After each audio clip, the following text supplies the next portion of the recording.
welcome to 2ZQ Hot Takes, where we discuss issues both big and small. I am your host, the very handsome Tim Kirk, and today I'll be talking about pedantry. I can be a bit pedantic myself.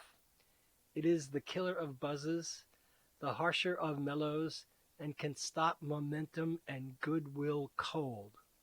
But sometimes it can really correct the course. So I sometimes would like to think. Or do I have OCD?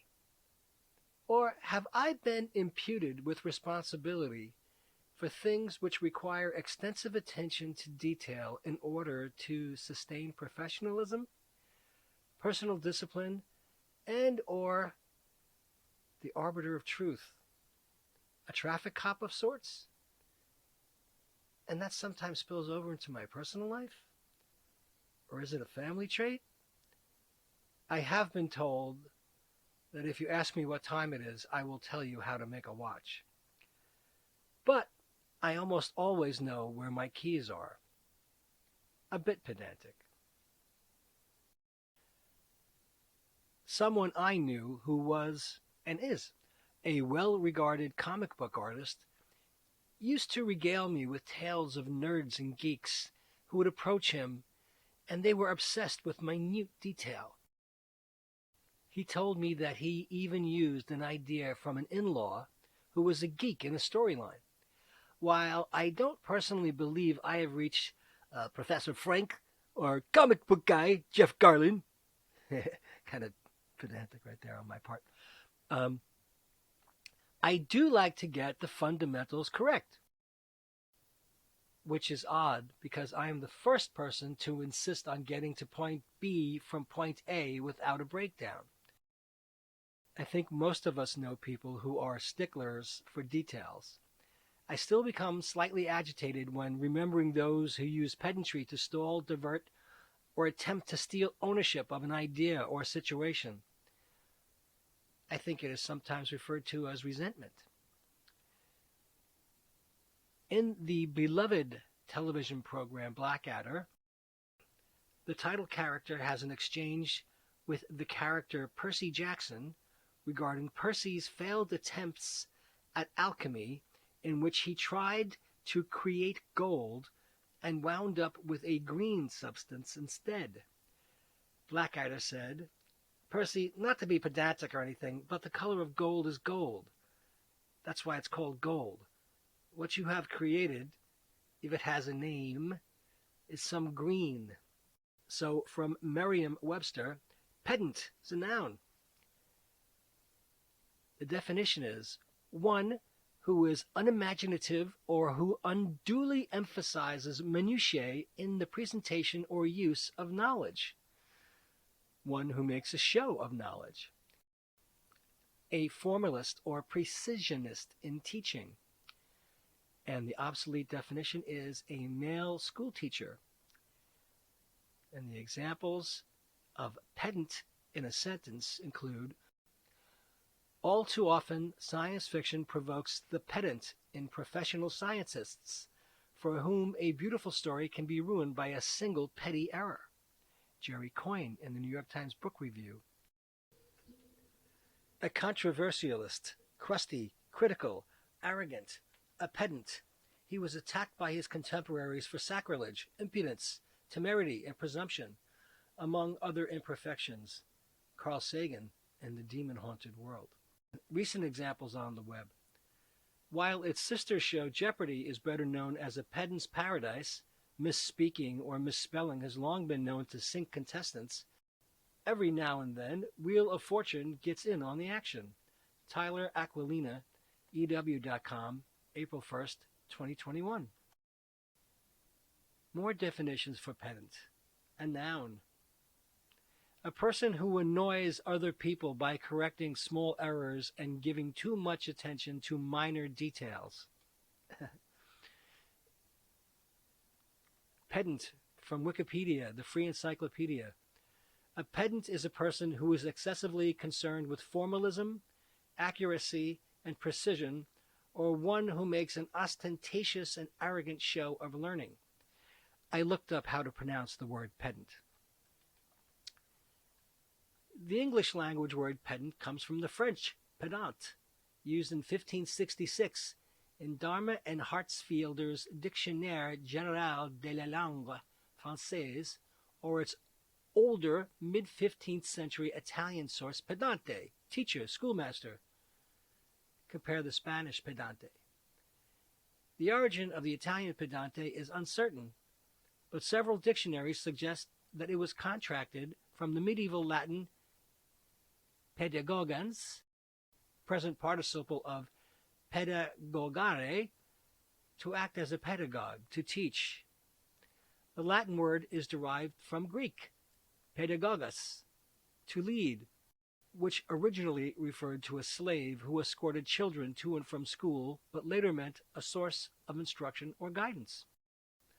Obsessive-compulsive personality disorder, OCPD, is in part characterized by a form of pedantry that is excessively concerned with the correct following of rules, procedures, and practices. Now, I worked with someone who had OCD, and he insisted on people speaking a certain way, and if you were to walk down a hallway that was commonly used while he was attempting to, you could actually see him bob his head and seek another direction, walk out of the way until you left the hallway, and then he would walk down the hallway. So he was a little OCD. Sometimes the rules that OCPD sufferers obsessively follow are of their own devising, or are corruptions or reinterpretations of the letter of actual rules. Pedantry can also be an indication of specific developmental disorders. In particular, people with Asperger's syndrome often have behavior characterized by pedantic speech. Well, all I can say is, I like following the rules. It makes life easier. That's hardly a defense. From The Guardian, UK, US edition. Why do pedants pedant? Some people just love pointing out mistakes and errors made by others. Why? What do they get from it?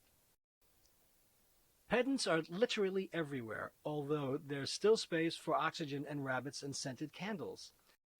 Announcing themselves with a catchphrase that could be from a Richard Curtis film about rustic water sources and being charmingly upper-class and awkward, well, actually, pedants can frequently be seen correcting grammar, factoids, and social etiquette at auspicious occasions before disappearing in a puff of nothing back to wherever it is they came from. It's enough to make you nauseous. Sigmund Freud stated that pedants are men who are unable to laugh at themselves. I would point out that female pedants exists, but he'd probably say I was being anal, or maybe genital. Between you and I can never remember the developmental stages. Irregardless, pedants are individuals who make excessive displays of their own knowledge based on formal rules and overly precise details with an enormity that disregards common sense. Pedantry represents behavior and as such can potentially be explained through psychology, neuroscience, scientific, just so stories. Firstly, it may be expected that a greater level of pedantry can be expected from people who are grumpy or curmudgeonly. In this respect, pedantry might be related to certain personality types. In one American study, 83 people were asked to judge the writers of emails applying to be housemates. Some emails were written with correct standard English. Some contained typos, typing mistakes attributed to finger misplacement, and some contained grammos, mistakes attributed to a lack of knowledge about standard English rules. Examples of typos included TEH for the and hello with 3 L's for hello. Examples of grammos include there, THEIR for THERE, and YOU''RE for YOUR. The participants had their personalities categorized via the Big 5 personality traits. These comprise of extroversion, openness, conscientiousness, agreeableness, and neuroticism.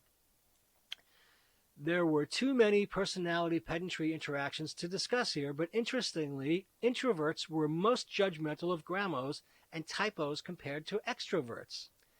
The authors argued that people who rate highly on introversion prefer a sense of order that these errors violate. This leads to an increase in arousal and irritation, with mistakes literally getting on the introvert's nerves. Extroverts reporting they felt good grammar was important showed less sensitivities to typos than extroverts who stated good grammar wasn't important.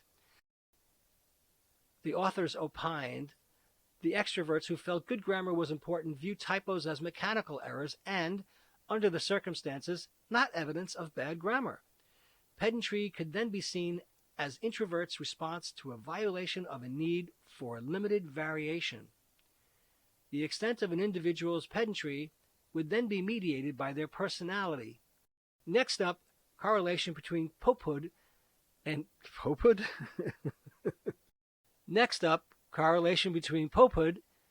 Catholicity, ursine temperate habitat defecation, and anus elbow differentiation.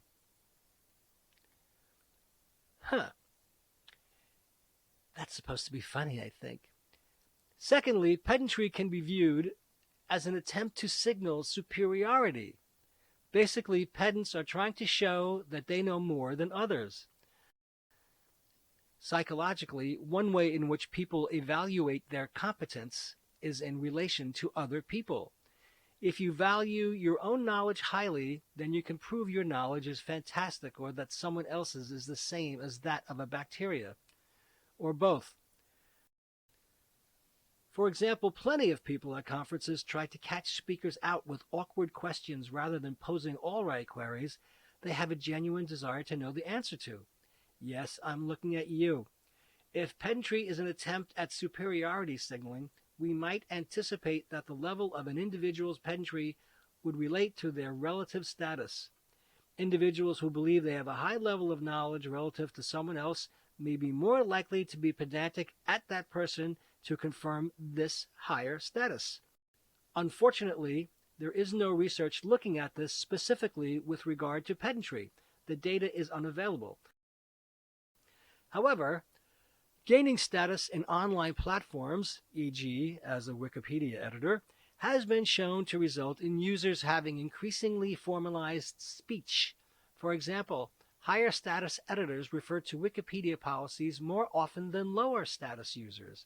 In addition, the language of higher status people has been shown to be more instructive and contain more complex words than lower status people. If only there was some place they could look the words up. Low status individuals tend to use more ingratiating and conforming language. Hopefully, this partially supports the idea of pedantry as an attempt to assert status. Finally, it has been suggested that public pedantry is a way for individuals to identify with and signal they are part of a group. Social identity theory states we have to have our group valued positively relative to other groups to improve our self-concept. This can be achieved by making your group look good or other groups look bad. If you correct publicly someone on the minutiae of something that disinterests most people, you are identifying yourself to those who do care, your in-group, and simultaneously showing up members of the out-group as not knowing these vital things. Decimating your chosen out-group's supposed errors almost to nothing with your pedantry would make you a hero to your in-group. This has not been studied with direct reference to pedantry, though in-group bias and out-group derogation are well-established phenomenons. We've all seen football, discuss cats versus dogs, know of racists. So, why do pedants pedant? We don't really know, but some tangential studies infer it's to do with a mixture of personality, status signaling, and group identification. As with all things, more good research is needed. And anyway, it's the doctor, not Doctor Who. Sean Bean doesn't always die at the end. Cognitive dissonance is the bad feeling about conflicting beliefs rather than actual conflicting beliefs. Banana jam ain't a jam. Stop complaining about grammar when you mean usage or orthography, and the Dunning-Kruger effect is related to skill rather than intelligence. I'm just right. It's good to educate people. And that was written by Dave Steele. Some of the more principled of us might find it irksome that others may exploit a loophole to exit an agreement or contract, and others still may have lawsuits or criminal charges dropped based on technicalities, both of which might be considered pedantic but effective, depending on what side of the law you are on, technically. I'll just end this with, they say that God is in the math, but the devil is in the details. Thanks for listening. See you next time, and as the kiddies say, peace out.